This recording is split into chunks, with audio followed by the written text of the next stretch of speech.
I'm Connor Old, and welcome back to the 5th season of Old's Oscar Countdown, the weekly Oscar show, starting 4 months ahead, where I give my predictions and thoughts on who I think will win the 2021 Oscars. But for the past 10 months, I've been doing a series called The Top 10 of the 2010s, where I give my thoughts on some of my favorite movies of the decade. But that series is done, it's completed. Last week was my final Top 10 movies of the decade video, and now we're getting into the Oscars, the flagship series on the channel, and the 5th season, and I can't believe it's the 5th season. But in a year that's been so crazy, I think the Oscars will also be crazy. There's a bunch of new rules I want to cover at the top of the show before jumping into my predictions and just give you an understanding of where we are. But like I said, it's a weekly show. I give my predictions by category every week. I'm also going to be continuing my thoughts on things like Golden Globes and BAFTAs and SAGs and reactions and things like that, and expand it a little bit more. So some weeks you may get 2 videos out of this channel, but for the most part, just a weekly update on what the Oscar news is, but also my predictions on different categories. So it's a whole sort of Oscar award season channel, and this series in particular. So I hope you stick around and give a thumbs up if you enjoy these videos. So just at the top, I want to talk about some of the changes that have happened to the Oscars so far. The first big one being that the date changed. The reason why I'm doing this in December and not in October is because the film festival didn't really happen. There hasn't been a lot of buzz so far, and the Oscars themselves changed their eligibility windows. For the most part, it was pretty obvious. It would start at the January 1st of the year until December 31st. But now, because of the pandemic, the Oscars extended that window to now being to the end of February. So an extra 2 months where movies can be released and have their sort of Oscar campaign to be eligible for the Oscars, which will take place on April the 25th.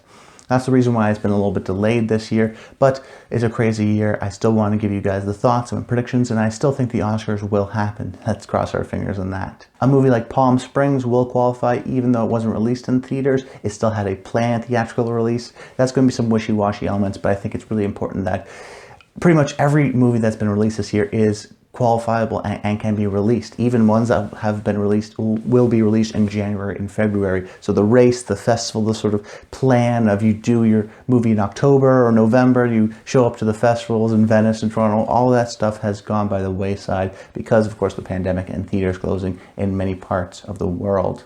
Then another big thing, I think, is that the agents were accepted into the Academy. People may have forgotten that, but there are about 111 people that now have voting rights. They've already been in the Academy, but now they actually can vote on movies. So that may slightly change the way things are. But also every year the Academy always broadens and invites new members, particularly more international members. And each year we're seeing the effects of that. And I don't think Parasite could have won, even in, say, something like 2013. The reason because of, one of the reasons I think Parasite won was because of the strong amount of international members now in the Academy. So with the agents, that's going to throw another wrench that I'm going to help analyze and try to give you the best thoughts in this coming season. And then there's a bunch of other small things that they've done. For example, the sound categories, there's not 2 of them anymore, there's just 1. So there's a lot of things that you may have missed, but I'll cover them when they're relevant and when they need to be mentioned. But for the most part, those big elements that the Oscars have been pushed till April the 25th. You can be an on-demand movie. You don't need a theatrical release to be in there, and the festival and sort of campaign trail will be very different this year. Sundance, for example, would be a festival that was really going to be instrumental, I think, where it wasn't in years previous. So jumping into my Best Picture predictions, I'm going to give 10 predictions on what I think will get nominated for Best Picture, and then 3 nominees that are sort of honorable mentions or in the running movies. Now, this is still really early out, and it's hard to judge, especially this early on in the race. However, you do still know a lot. For example, my last year's video, I predicted 10 movies, and they chose 9 of my 10 movies that I predicted all the way back in, it was October. They eventually nominated in January. So you do get a general idea here. Also, this is why you come to the channel, to get accurate, super in-depth analysis of the Oscar race and predictions. So while these are not my final predictions, I think they'll be accurate and I think they'll be worth noting. And it's also worth noting that these aren't ranked in what I think the chances are that they'll win, but the chances are that they'll get nominated. So without further ado, jumping into my first pick, I'm going to go with The Trial of the Chicago 7. So this is a movie that has had a lot of buzz. It's sort of had the traditional element, and I do have some concerns of maybe it will fizzle out later on, but it's sort of a prime Oscar movie. Written and directed by Aaron Sorkin, a previous Oscar winner for The Social Network, mostly known for his screenplays and being a writer, but this directorial effort, supported by Netflix and on Netflix, will have a strong push and really checks a lot of the boxes. First, it's an ensemble and has great performances with a lot of great all-star casts. That not only is it a great ensemble, it's a deep ensemble, meaning there's a lot of big movie stars and guys that they like. Mark Rylance, Eddie Redmayne, these are previous Oscar winners that are in this movie. Sacha Baron Cohen, I think the critics and general population has enjoyed Borat 2, so they has some goodwill in that as well, and also delivers a terrific performance. So the acting branch is the largest branch of the Academy, so having that acting support is really crucial to get a Best Picture nomination.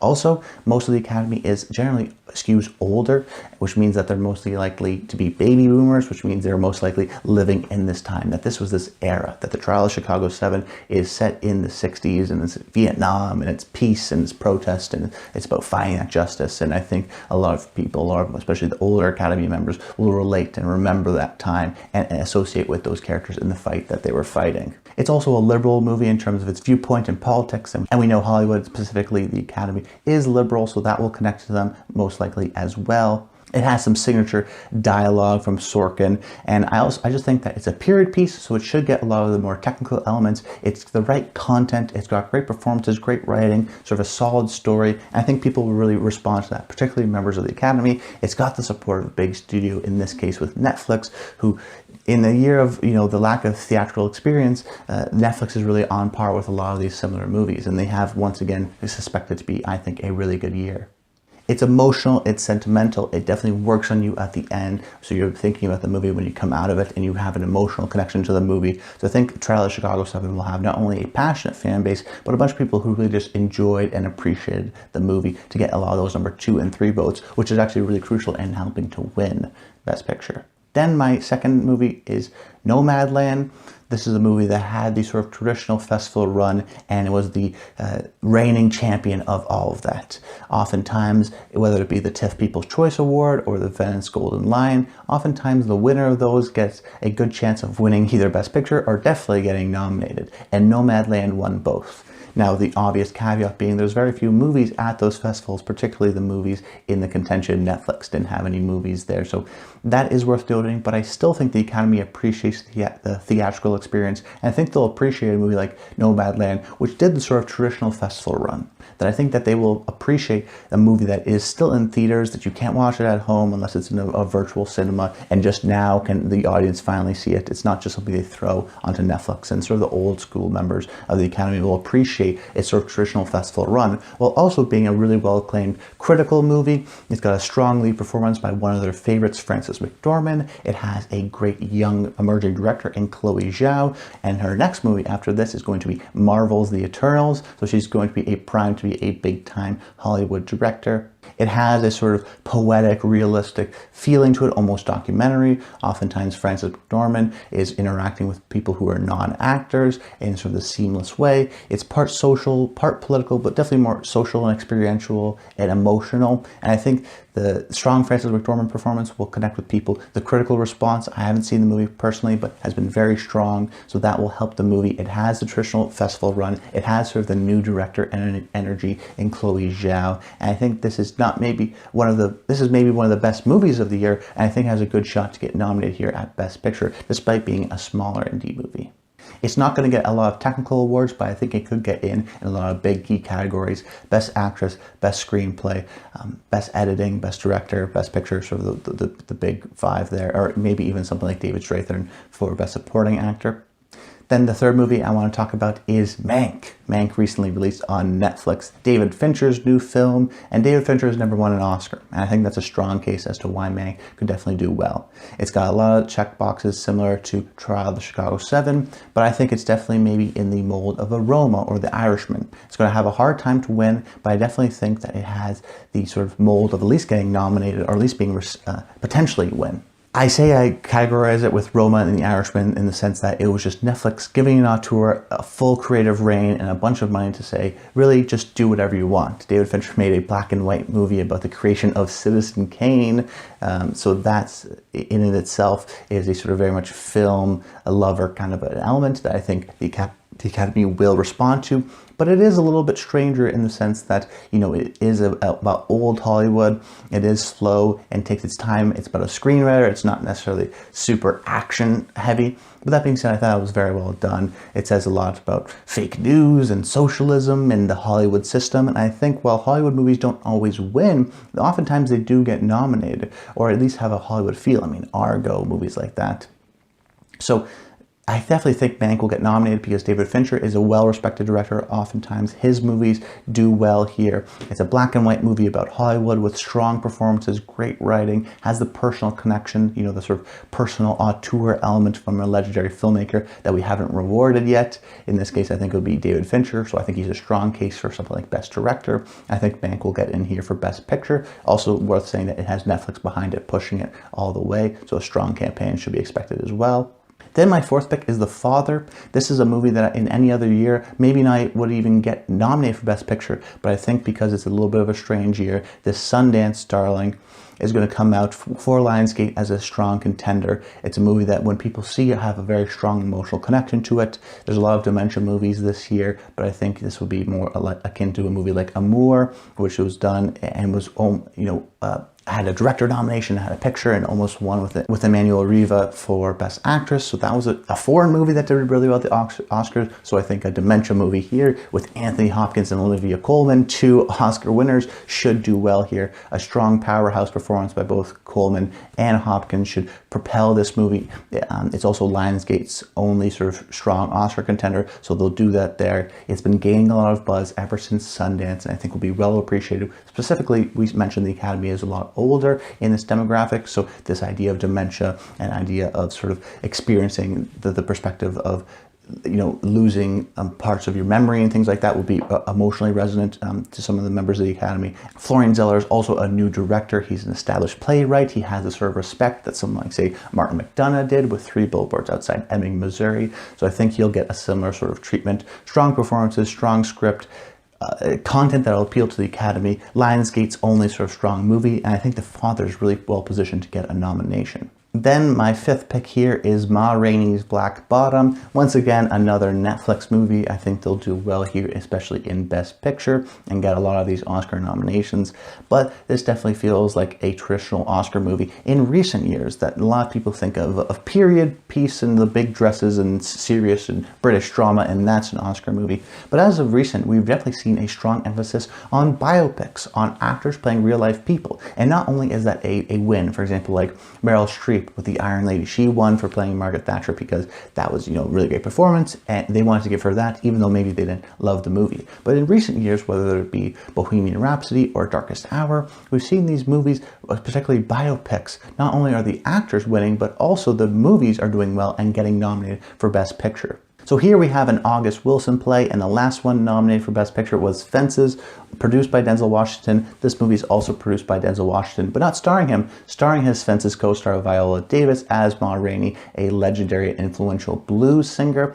And I think Viola Davis gives a strong performance and will be appreciated with this movie in terms of how she has a fake gold tooth and definitely embodies the idea and looks like a Ma Rainey in terms of just her body stance and how she transforms. I mean, Viola's an incredible actress and they really like her, so I think she'll get nominated here. That's a strong element. But the big sort of looming presence of this movie is that Chadwick Boseman, the late great Chadwick Boseman, I think will maybe get a posthumous Oscar for Best Actor here in Ma Rainey. Supposedly, I haven't seen the film, but a strong performance. He, of course, his presence will be lingering over the movie now that people are going to be watching it, knowing that he has passed. We've seen this before with someone like Heath Ledger with the Joker, and they have given out posthumous awards. Someone like Peter Finch with The Network.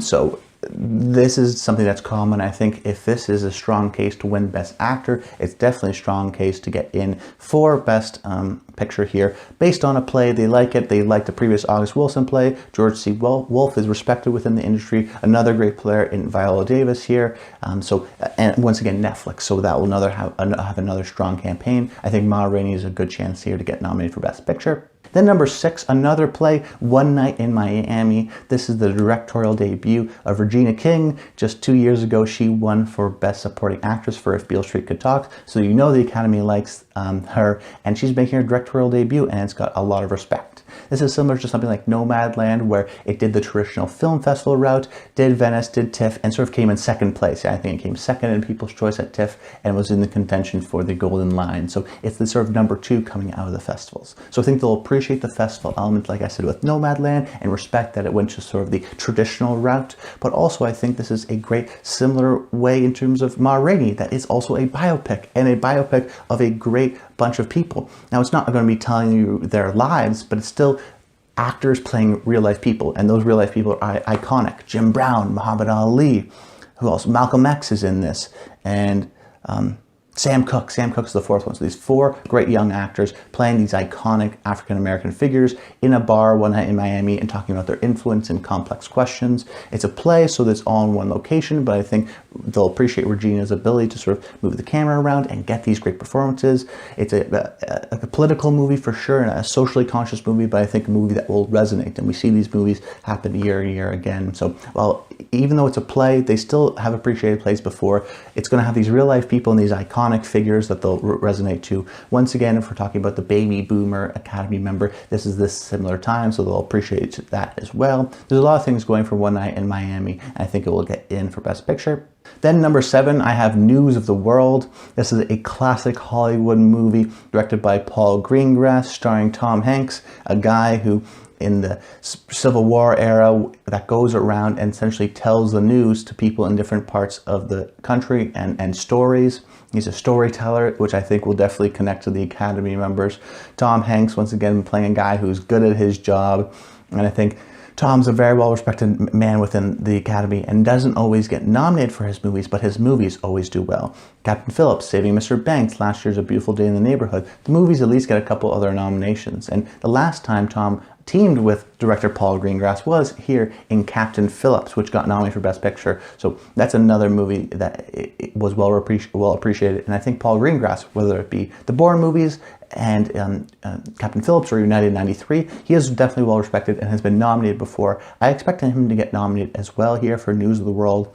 Every year we sort of see a classic Hollywood story, and I think whether it be something like Ford v Ferrari or Green Book or The Post, these sort of classic Hollywood movies with movie stars that sort of reminisce of another time and another type of movie will definitely get appreciated and do get appreciated in this sense. And I think News of the World is sort of that classic save the girl escort mission type. And I think Tom Hanks could get in for Best Actor, although it's competitive. I think the little girl who will be able to get in for Best Supporting Actress. So I think News of the World, especially even the technical elements, will do well there. So I think it will get nominated as well for Best Picture. Then here I have The United States v. Billie Holiday. This is a movie that is about Billie Holiday and her, the influential jazz singer, and her trials and tribulations. It's from director Lee Daniels, who had Precious about a decade ago that also did very well. It's got Andra Day, who is sort of the breakout star. Once again, biopic of playing an iconic person and also the ingenue factor. No one's really seen it, but I think this will be a strong contender and will sort of sweep up later on into the season with a sort of powerhouse performance and great singing. Then with my 9th pick, I went with Minari. This is a Sundance favorite, the indie favorite. It's also the only movie A24 is going to be promoting, and they've done they're a strong studio and have done well with movies like Moonlight before. So I think Minari, being their sole focus, they can really push them in. Steve Yeun delivers an incredible performance, and I think will potentially get in for Best Lead Actor. Supporting Actress potentials too. Screenplay, I think, gets in. It's not going to get a lot of the technical elements, but it's an emotional movie. It's sort of that indie movie that came out at Sundance. Sometimes they're good, sometimes they're Call Me by Your Name, but sometimes they're the farewell. But I think the Asian American influence, the emotional, personal storytelling will sort of push it over the edge. Then my 10th pick, I'm going to go with Judas and the Black Messiah. Once again, another movie no one has really seen, but the trailer looks great. It has a sort of period piece, a more entertaining kind of a movie, we think, but it's still 2 actors that they definitely like, and 2 great, exciting young actors who have done a lot of great stuff already in Lakeith Stanfield and Daniel Kaluuya. Daniel Kaluuya, I think, will get in for Best Supporting Actor as sort of the mysterious and sort of elusive figure that we see in movies where we have, in this case, it'll be Lakeith Stanfield's perspective, and we get sort of little touches of the intensity and ferocity and the interest of a great man played by Daniel Kaluuya.